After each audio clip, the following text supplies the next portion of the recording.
திருவாரூரில் கடந்த சில தினங்களாக வெயில் வாட்டி வந்த நிலையில் இன்று அதிகாலை முதல் கடும் பனிப்பொழிவு காணப்படுகிறது.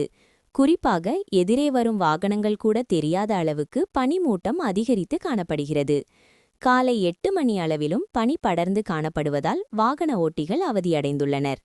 குறிப்பாக உலக பிரசித்தி பெற்ற திருவாரூர் தியாகராஜர் கோவிலுக்கு சொந்தமான கமலாலய திருக்குளம் நடுவே அமைந்துள்ள மேகநாத சுவாமி ஆலயம் தெரியாத அளவுக்கு பனிமூட்டம் படர்ந்து காணப்படுகிறது.